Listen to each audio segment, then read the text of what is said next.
expanded them like manually. So we're starting it now. All right. Jesse, do you want to kick it Like, off? wait, like now? Oh, all right. Hi, everyone. Welcome, welcome. Yeah, I see a lot of chat responses already. Awesome, awesome. Wait, Yeah, is my Zoom frozen? It looks frozen on my screen. yeah. So unfortunately, I think one of our Zooms might be frozen, but that's okay. I'll just start with the live song right now.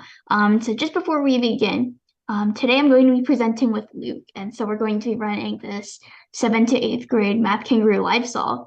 And so a little background about Luke. Luke has been an Amy qualifier since 6th grade. He's also a USA JMO qualifier, a PUMAC individual finalist, and a nationally ranked high school physics team officer. So that's a little bit about Luke, and it's so exciting to be able to lead this live solve with Luke today. All right. And then as for Jessie, Jessie's been doing math for a long time, and she is a very active participant in her school's math club. She has qualified for the Amy many times as well, and she's also very excited to be here today. Yeah, and so that's a little bit about us. And just before we get started with the live solve, I do want to remind everyone, for those that are new here, for those that have been here for a really long time, if you want your messages to appear on the screen like they are right now, I can see Skylar said hi, I can see Noah that said hi, and they both have at least 1 star. So if you want your message to appear, or if you want to get a star from that, please make sure to send it to a user called chat. Again, do be careful with what you say, but I don't think we should have that problem since we do have a wonderful moderator here with us. All right. So that being said, I guess we can start with the first question. All right. So I'll start on the first question. And the first question says, Miguel solves 6 Olympiad problems every day. And is it Lazaro? Solves 4 Olympiad problems every day. How many days does it take Lazaro to solve the same number of problems as Miguel solves in 4 days? All right. So this is problem 3 of the 2020 Math Kangaroo for grades 7 and 8. So first of all, the problem tells us Miguel, every day he's going to solve 6 Math Olympiad problems. And we want to find how many he solves in 4 days first. So if every day Miguel solves 6 problems for 4 days, we have 4 times 6 is going to give us 24 problems. And now what the question is asking is how many days does it take Lazaro to get to 24 questions? So if Lazaro only solves 4 Math Olympiad problems every day, the amount of time it would take him to get to 24 is 24 divided by 4. So that's going to give us 6 days, and I think that should be C. Actually, I'm going to use a different color to circle it. There we go. So that should give us C, an answer of 6. So we're starting out nice and easy with this one. All right. And while Luke prepares, I guess I can just go on with the next problem as well. Yeah.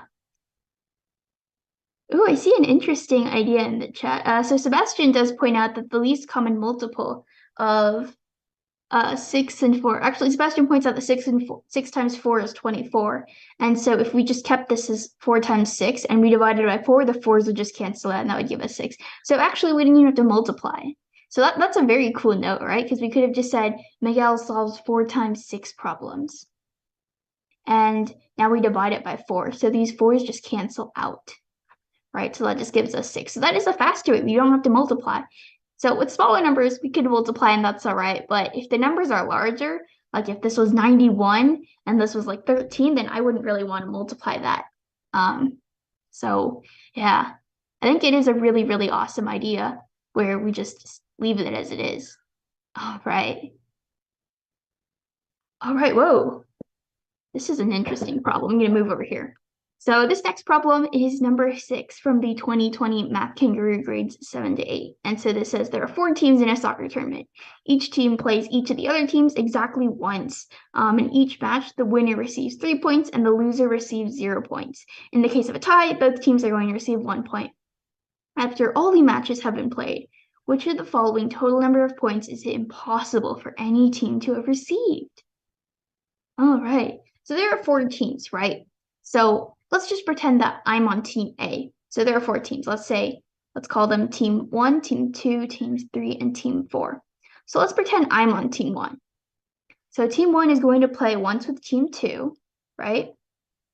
It's going to play once with team 3 and once with team 4. So no matter which team I'm on, I'm going to play in 3 different games, right? So all this problem is asking is which combination of 3, 0, or 1s is impossible with these answer choices. So we already know that each team is going to play 3 games. That's pretty important because that means with each game, we can score either 3, 1, or 0 points. So let's go ahead and test the answer choices. First up, we have 4. I think that's possible, right? Because 4 is equal to 3 plus 1 plus 0. So this should work. And next we have 5. That should also work because we have 3 plus 1 plus 1.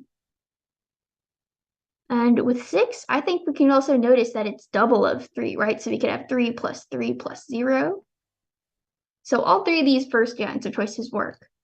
And if we look at 7, I believe we can do 3 plus 3 plus 1. So that should work. And then if we look at our last answer choice, 8, I don't think we can find one that works, right?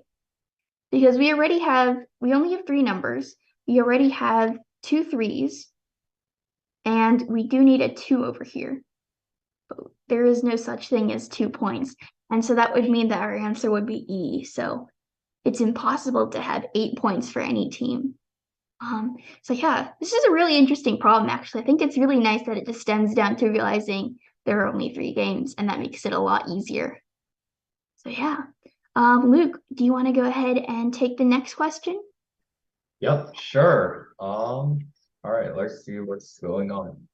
All right, so the next question reads that John goes to school by bus, or if he goes to school by bus and then he walks back, then he travels for 3 hours. And then if he goes by bus both ways, then he travels for 1 hour. And then it asks you, how long does it take him if he walks both ways? Okay, so the first part of this question right here oops, wrong button. Let's try that again. The first part of the question right up until here, that tells you that if he goes by bus one way, enjoy my very good drawing of a bus. And then if he walks back the other way, then this total is 3 hours. So however long the bus takes plus however long the walking takes 3 hours. Now, if John goes by bus both ways, then that's 2 bus rides, and then that's going to be 1 hour. So from there, we can see that two of these is 1 hour. That means that one of these has to be half an hour. One bus ride is half an hour. And since we're giving that one bus ride plus one walk to school is 3 hours, and we know that one bus ride is half an hour, then we can subtract out the amount of time that John used for the bus ride to get that walking is 3 hours total minus 0.5 hours for the bus ride, and that gives you 2.5 hours for one way of walking. So then if he walks both ways, that's going to be twice that amount of time. And then 2.5 times 2 gives you 5. All right. So Jesse, would you like to take the next one? All right. So the next problem says Anna wants to walk 5 kilometers on average each day in March. At bedtime on March 16th, she realized that she has walked 95 kilometers so far. So what distance does she need to walk on average for the remaining days of the month to achieve her target? So first of all, March has 31 days, right? So I think that's a pretty important factor. So March has 31 days. And so if she's going to walk an average of 5 kilometers each day, then that means for 31 days, she's going to walk 5 kilometers, and that's going to give us a total of 155 kilometers. So she's trying to reach this total, 155 kilometers. Oops. Yeah. And so right now we already know that she's walked 95 kilometers, right? So we can go ahead and subtract this. So far she went 155, and so far she's walked 95. So if we subtract this, we get 60. So there's 60 kilometers left that she needs to walk. And so all we have to do is find how many days we have left in March, right? So we're starting from March 17th and we're going to March 31st. And so if we're trying to find from March 17th to the 31st, that's going to be 31 minus 17 plus 1, right? So minus 17 plus 1, that's 15 days left. So she has to divide 60 kilometers over 15 days. And so that's going to give us 60 over 15, which is going to give us 4 kilometers per day. And this is just an average. So again, the entire point of this problem is averages, right? So that's why it's important to find the total number of kilometers she needs to walk over the total number of days that she has to walk those kilometers. So yeah, I agree with what Chad is saying. I see a lot of C's, and I agree. So that's going to be our answer. All right. Luke, you want to take the next one? Yup, sure. All right. So next one says that Sasha's garden has the shape shown, and unfortunately, the picture on here is a little bit hard to see, so I will outline it in blue. This might take a while. I'm not very quick at outlining.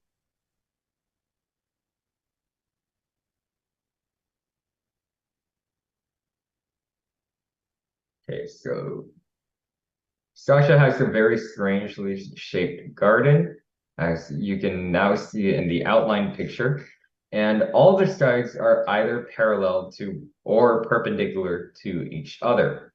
So then that means that the sides that are not parallel must then be perpendicular. And some of the dimensions are shown in the diagram, and they want to know the perimeter of Sasha's garden.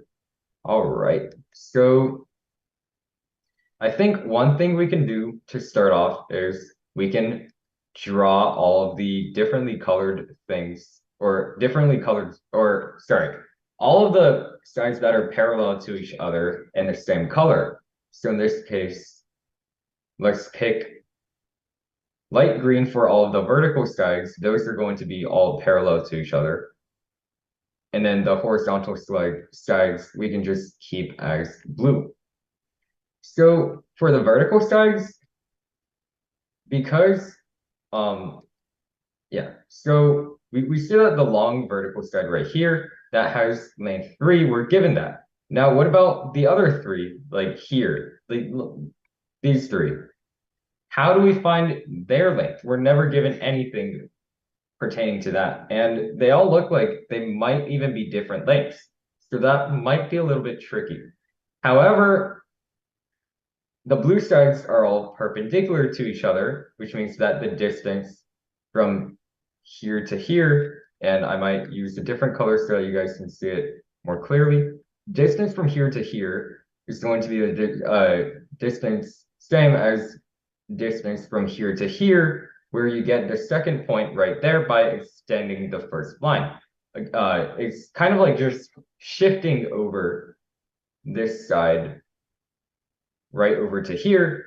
And we know that we can do that because, well, it's parallel. So that would just be like a straight line. And then same thing for the final side. We can just argue by the same thing that this side is equal to this side.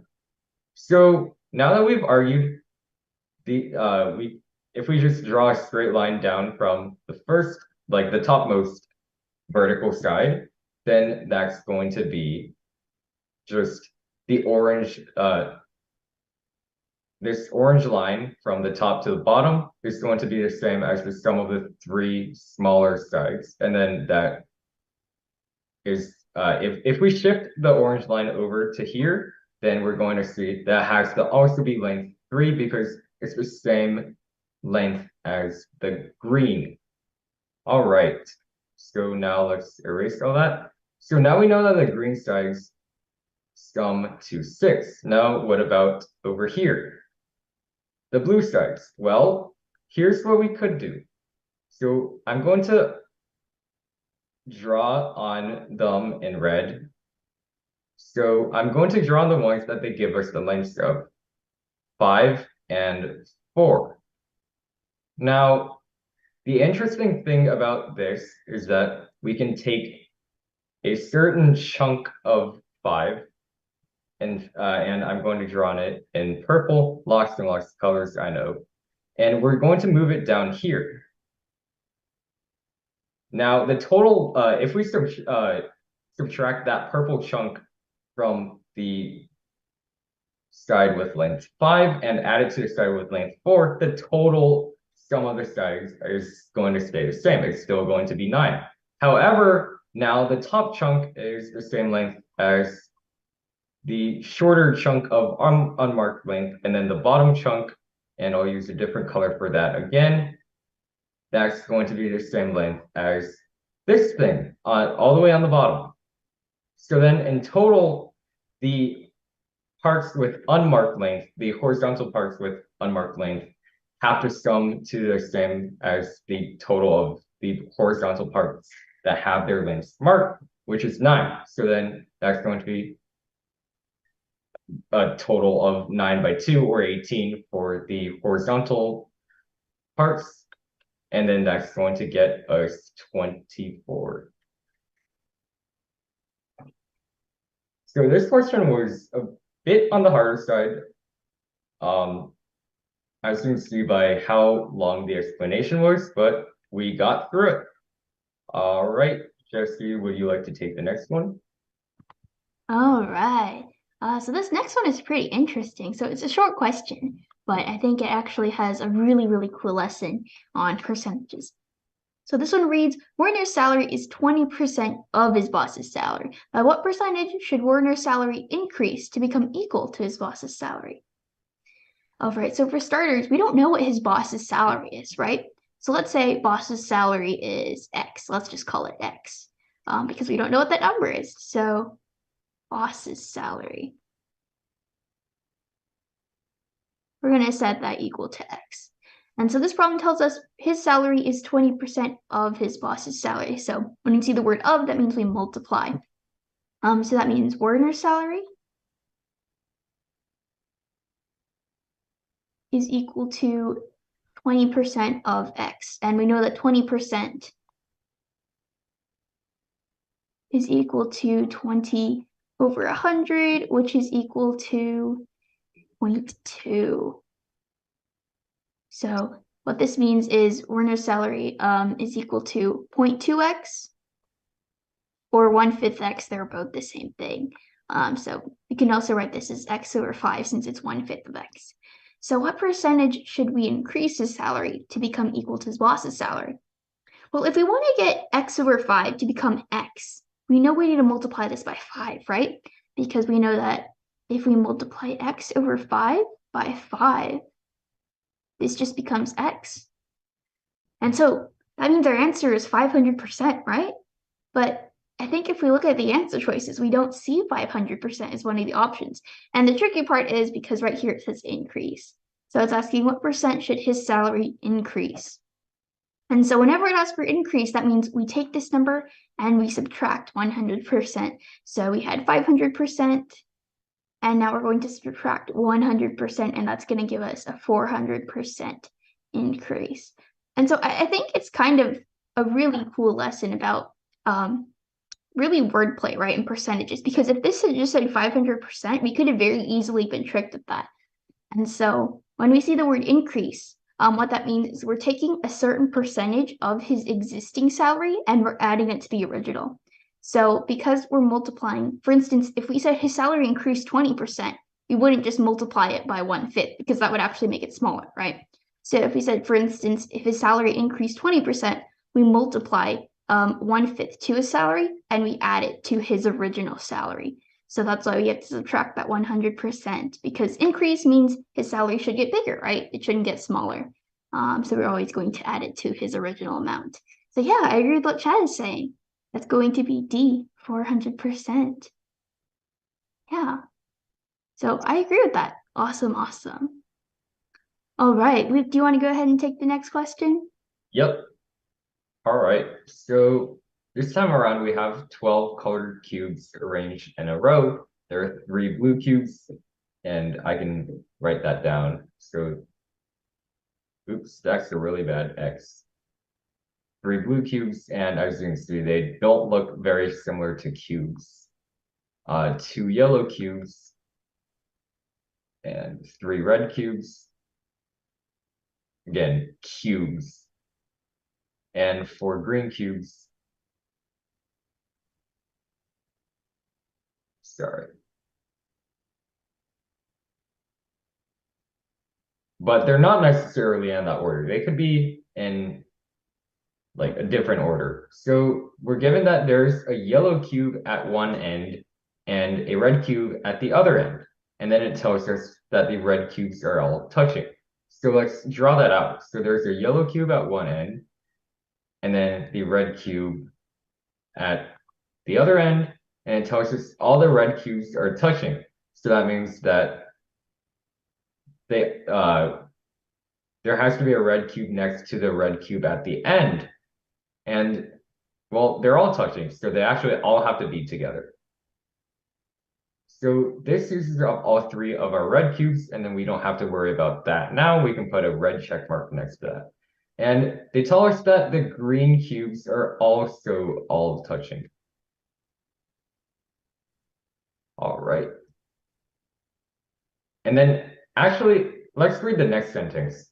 It says after that, that the 10th cube from the left is blue. So what we have drawn here, when we have the yellow all the way on the left, then that forces the third, so 10th cube from the left is the same thing as third cube from the right.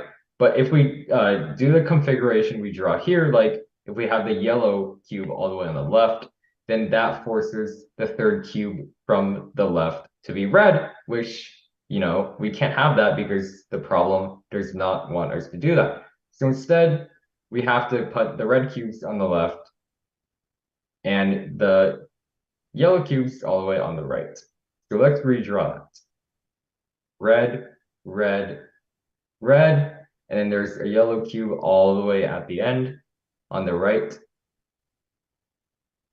And then it tells us the 10th cube from the left is blue. So we have a blank space right here. Let's mark that with purple. Purple signifies mystery, right?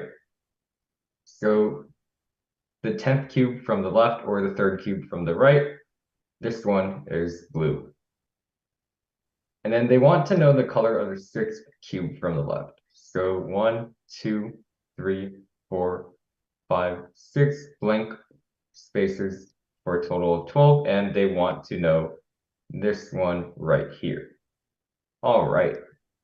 So if we go back to the problem, notice we still haven't used this statement yet. The green cubes are also all touching, and we have 4 green cubes. So clearly none of the green cubes can go there because if we put 1 green cube there, then it's not going to be next to any other green cubes, which defeats the problem. So that leaves us with 3 possibilities for where to put the green cubes. The first one is to have the first green cube start here and then have the other 3 green cubes, since we have to have 4 green cubes, following it like that. The second possibility is to have the first green cube start from here, and then it goes all the way to here, with 1 cube between the last green cube and the blue cube. And the last possibility is have the green cube line start from here and go all the way until the end when it bumps into the blue cube. But notice that in all of these cases, there's going to be a green cube here no matter what. And actually, it's also true that there has to be a green cube in this spot no matter what. But we don't care. We only want the color of the 6th cube, which we find has to be green no matter where we start the green cube line. So that is A, green. All right. We are nearing the end. Jesse, would you like to take the next one? Yeah, of course. All right. So this is a pretty interesting one. So it reads, the finals of the dancing competition. There are three members of the jury, and each is going to give five competitors 0, 1, 2, 3, and 4 points. So no two competitors get the same mark from any individual judge. So that means judge one can only give 0, 1, 2, 3, 4. Same with judge two and judge three. And so they're only going to give one of each score. And Adam knows all the sums of the marks, and a few single marks is shown. How many points did Adam get from Judge 3? All right, so this is probably not like the best, largest data chart that we could use. I'm gonna resize it over here, make it a little bit bigger just so that we can kind of see what's going on here. So if we resize it, probably something like this, I think that'll help quite a bit. All right, so right away, we can look at Bertha's column, right? And so we know that Bertha got 0 points from Judge 1 and 2 points from Judge 2, and her total is 5. So for Bertha's, we want to find this last little box right here from Judge 3. And so we're just going to do 5 minus 2 minus 0, which is 3. So that means right here, Bertha got 3 points. All right. So Bertha got 3 points from Judge 3. So that means Judge 3 cannot have given a 3 to anyone else or any of the competitors. And now we can look at Clara's. So let's see.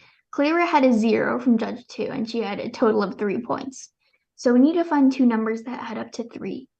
So right off the bat, I guess we could do 3 and 0, or we could do 1 and 2. So if we decide to do 3 and 0, well, we can't put the 0 under Judge 1 because Judge 1 has already given a 0 to Bertha. So that means Judge 1 must have given a 3 to Clara and a 0, and Judge 3 must have given a 0 to Clara. So that's one possibility. The other possibility is a 1 and a 2 that we could look at.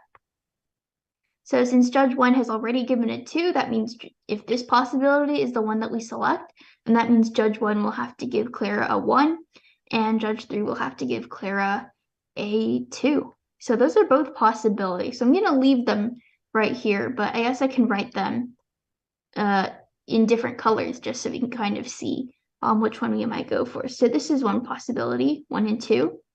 And the next possibility is 3 and 0.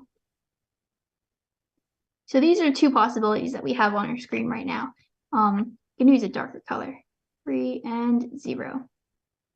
Yeah, so these are both possible. So once we have more information, then it'll be pretty clear. Yeah, which one should be the right answer. All right. So David. Okay, so David only has a total of 4 points. And so there's a lot of different things that David could have gotten, right? We know that David can't have gotten a 0 from Judge 1 or Judge 2 because they have already given zeros. So if David is going to be 4 and we can't give him, this is kind of mind-boggling, right? Judge 3 can't give David a 3.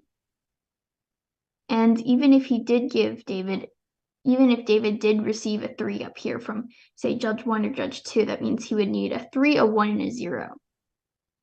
Which actually could be possible if we took Clara's blue column and we moved it over and we made David get a 1 from Judge 2. So let's go ahead and try this, right? Let's try some possibilities. So let's just say, let's pretend that this is 3 and this would have to be a 0 and this would have to be a 1, right? Because if we're going to use 3, 1, and 0 to make 4, then we have to stick the 0 somewhere. And we can't stick the 0 under Judge 1 or Judge 2 because they've already given a 0. So that means a 0 has to go from Judge 3. And then between the 3 and the 1, if we do choose to give David a 3 and a 1 up here, then that means we're going to have to use the 1 and the 2 for Clara. So that's why our 1 is from Judge 2 because Judge 1 gave Clara a 1. So far this seems to be working. So that's pretty good. And let's look at Adam's. So Adam needs 5 more points, right? Because he has a total of 7. We already know that he has 2 from Judge 1. So Adam needs 5 more points. So how can we make 5 with 2 numbers? We can always list 0 and 5, but that doesn't work because every single judge has already given a 0 at this configuration, so that doesn't work. We can do a 1 and a 4, which could work if we make Judge 3 give him a 1 and Judge 2 give him a 4. And then for 2 and a 3, Yeah, we can't do that because every judge has already given a 2. So I'm not going to circle an answer yet, but so far there's one method that does seem to work, and it's where we put a 4 and a 1 here. So this does seem to work, but we have to make sure and check that our remaining answers add up to 11. So that would make this have to be a 4.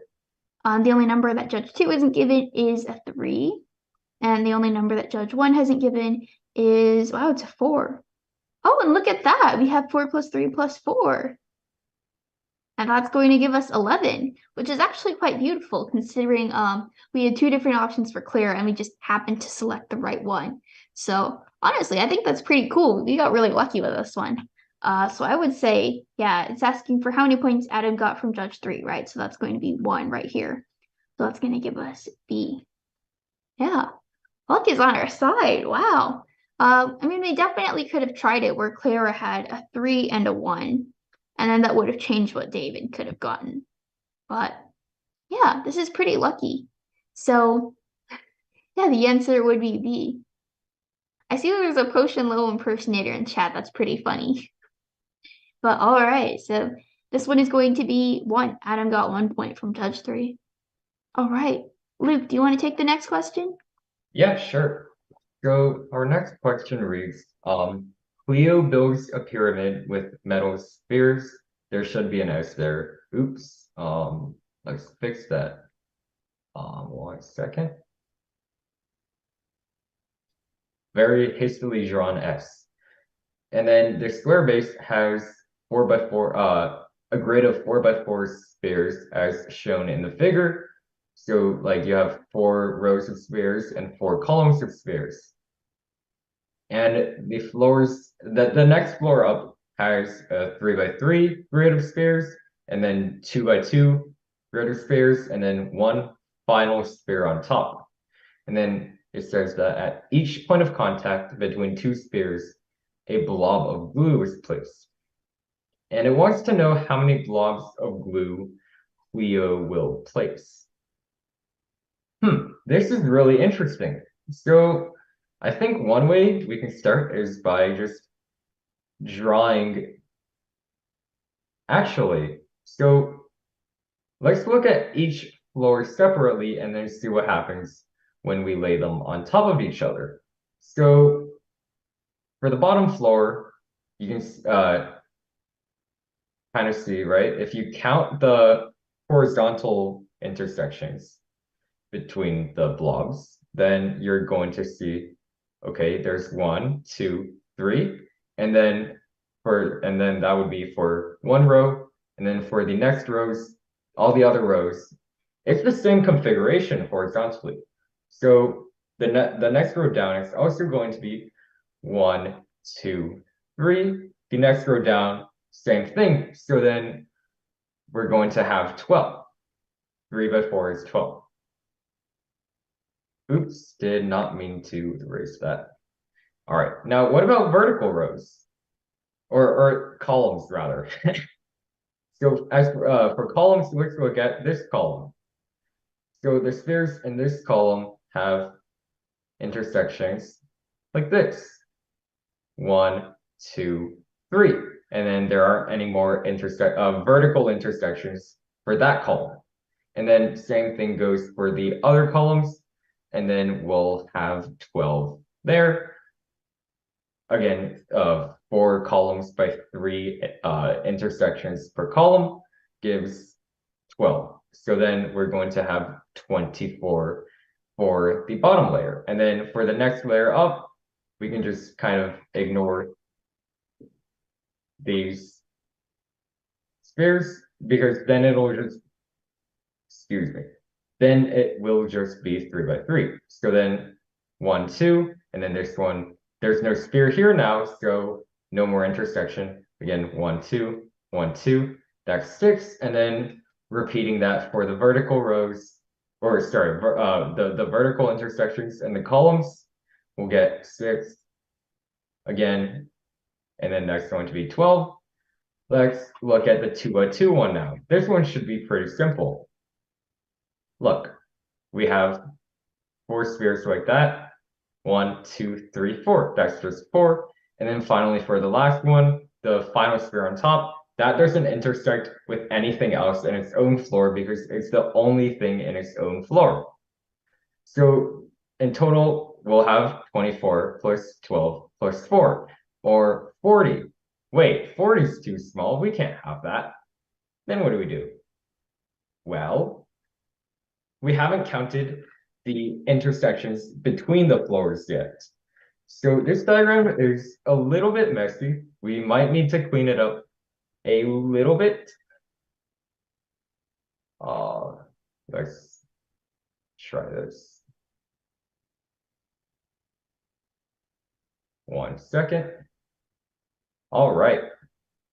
So we have 40 here, and we'll just stash that away. Now we're only going to look at the blobs of glue between different layers. So let's just circle that so that we don't accidentally erase it. Erasing stuff is very fun. That's why you're drawing on it, except you're just destroying things. All right, so for each, we can look at each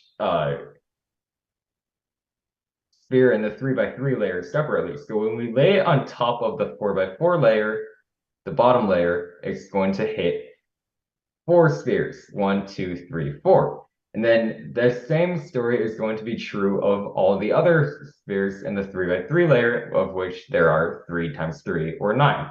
So then for a 3x3 layer, we're going to have 4 by 9 equals 36. Now, what about for the 2x2 layer? Well, when we lay a sphere on top something, right? Again, it's still going to be 4. So then, or 4 spheres and the layer below it that it hits. So then that's going to be 2x2 layer. How many spheres are in the 2x2 layer? Well, 2 times 2 is 4. 16. And then finally, yeah, so 16 is 4 by 4.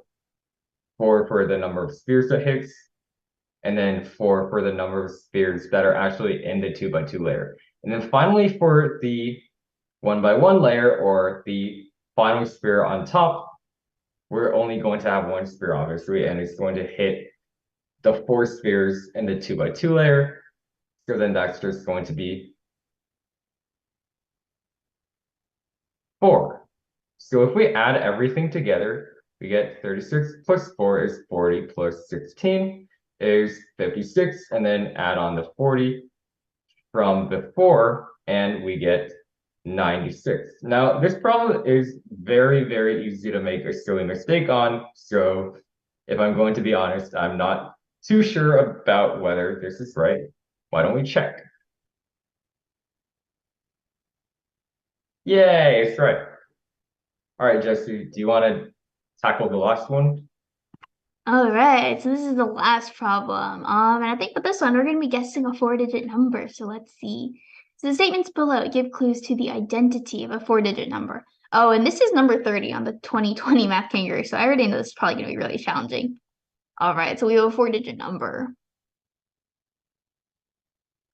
So, all right. Oh, okay. So they're giving us example numbers and they're telling us how many digits are correct. So with 4132, we know that 2 digits are correct, but in the wrong place. So we know that out of 1, 2, 3, and 4, at least 2 of our numbers, 2 of our digits are going to come from there. Then it says, okay, wow, that's interesting. So it says 9826. 1 digit is correct and in the right place. So here's the question, right? One of the scenarios we could consider with just those 2 facts is if we put 2 here. Because then, since 2 is at the end over here, this will definitely satisfy the 2 conditions. But now the problem is, what if 2 wasn't actually in the number? And this is just giving us our 2 other digits. So I think I'm actually going to do 2 cases. One where 2 is in the number and one where 2 isn't in the number. And I know it's kind of peculiar to do it just for 1 digit, but I think it will be a good idea. So this one has yes, 2 in there, and this one has no. So 2 is not in the number. So if 2 is not the number, that means we can choose 2 digits from 4, 1, and 3. All right, so next hint says with 5,079, 2 digits are correct, with one being in the right place and the other in the wrong place. That's tricky. I think if we skip to our last hint, though, this might help us more, and this might actually eliminate our first option right here. So if we have the number 7642, none of the digits are correct. So we can actually get rid of this entire 2 thing because we know 2 is not in there. So if 7, 6, 4, and 2, none of those are in here, that means the remaining digits that we can pick out of is 0, 1, 3, 5, 8, and 9. So we just have to select 4 of them, and we have to be able to find the order. All right. So 1 is correct and in the right place out of 9, 8, 2, 6. So it can't be 2 or 6, but it could be 8 and 9. So we know that either 8 or either 9 is in this number. And it's going to occupy one of these front digits. And then with 4, 1, 3, 2, 4 and 2 are gone. So we know it has to be 1 and 3. So 1 and 3 are in this number, but they're not in those places. All right, so we have 1 and 3. We have either an 8 or a 9, so we know that so far. All right, so let's look at 5,079. 2 digits are correct, with one being in the right place, the other in the wrong place. So it can't be 7. That can't be the correct one. The rest could all be correct, though. Tricky. Let's look at our clue 4. That might help. So 2,741. One digit is correct, but in the wrong place. So we know it can't be 2 or 4, and so we have between 7 and 1. So again, we know that 1 is not going to be here. So 1 is not going to be, actually I'll underline the places that 1 can't be. So 1 can't be here, and 1 also can't be here. So 1 is either here or here, and so we kind of have a little guess that we're gonna have to go with. So we've used this last hint to the fullest. I don't think we can do anything else with that hint. With 4, 1, 3, 2, we already know that we're gonna have 1 and 3. We know that 3 can't go here, but 3 could really go anywhere else. Let's see, 2, 7, 4, 1. One digit's correct and in the wrong place. So we know 1 is that digit, so we know we don't have a 2, 4, and 7. That one is already used to the fullest. 5,079. 2 digits are correct. 1 is in the right place, the other's in the wrong place. So we have 5, 0, and 9 that we're considering, right? We know 2 of them are in the number. So that comes down to, do we think that between 8 and 9, we should choose 9? And if so, then we have to make a decision between 0 and 5, which is kind of tricky. 1 is in the right place, 1 is in the wrong place. Let's look back at clue 2. I'm just bouncing between clues at this point because there are so many possibilities. So we're going to try to get maybe one more advancement before we try different configurations. All right, so 9, 8, 2, 6. 1 is correct and in the right place. So we know it can't be 2 that's correct, right? We also know it can't be 6. So 8 or 9. So we know that one of these front digits is going to be the 8 or the 9. So I'm going to write that's the 8 or the 9. So we already know that, so if we do choose 8 or the 9 regardless, it has to go in one of these front options. So I think that kind of gives us a clue that our answer can't be E, right? It can't end with 9 because 8 or 9 has to go in the first 2 digits. So we already eliminated one answer choice, which I think is good progress. Yeah.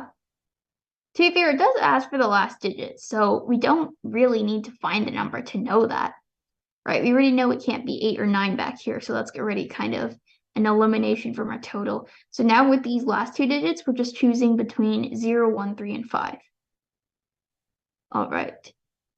5,079. 2 digits are correct. 1 is in the right place, 1 is in the wrong place.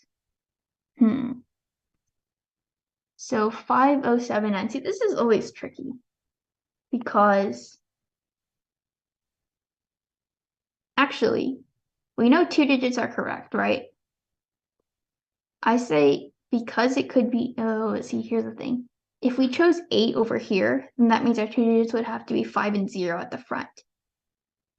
And so that would mean one of 5 and 0 is in the right place, one of them is in the wrong place. If we chose 9 over here, then that means we'd have to choose between 5 and 0, and one of them would be in the right place. So either way, regardless, right, we know one of the front two digits is going to be 5 or 0.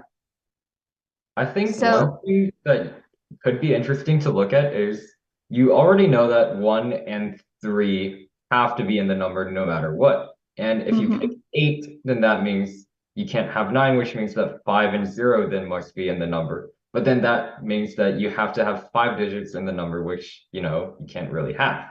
Yeah. I think I think the third clue is useful and that we know that in one of these, it's either 8 or 9, and in the other spot, in the first two digits, it's either 5 or 0.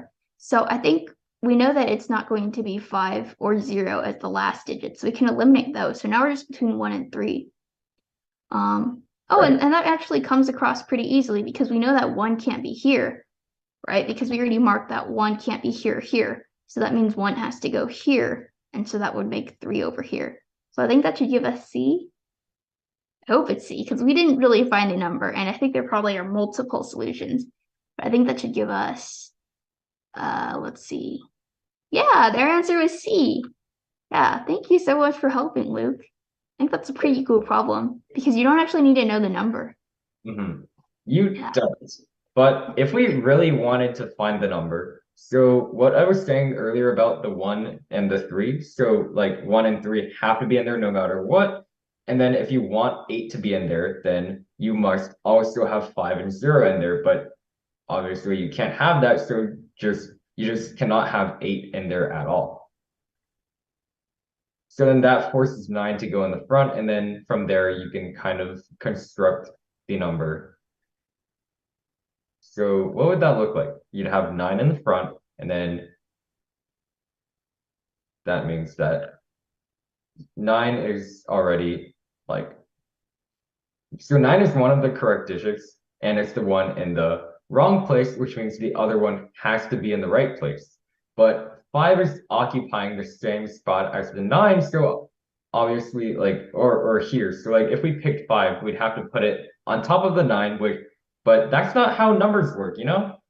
So then that means that 0 has to be the other one, right? So then Yeah. if we look back at the first one, the first hint, we have 1 and 3, and then it says 3 is in the wrong place, and so 3 cannot be in this position, which means it has to be there, and then that also gets you to 3, and then you can just put the 1 right there. So that's another way of doing it, but you know, I just thought it was really interesting that you got the answer without actually finding the number.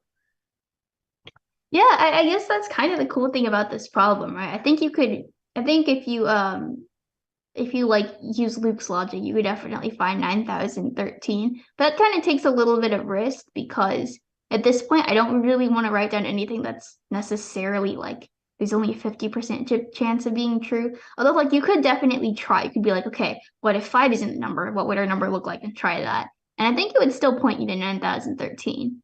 But I don't know. I guess that's not really needed to solve this problem. So I guess that's kind of cool. But yeah. I believe that's the last problem as well, right? This should be the very last problem. So, Yep. yeah. Oh, here we go. We have a QR code on the screen. I guess you guys can scan that. So thank you so much for joining us today, everyone. And we're going to end the live solve probably about now. Um, yeah, so if you'd like to see more Math Kangaroo live solves, make sure to check out this link right up here. And if you liked the session, please make sure to contact the email listed if you have any questions or comments. And there are some QR codes here you can scan that'll take you to the place, take you to the websites if you don't really want to type them in yourself. But yeah, thank you so much, everyone. Yeah, bye bye. Bye, everyone. Yeah, bye.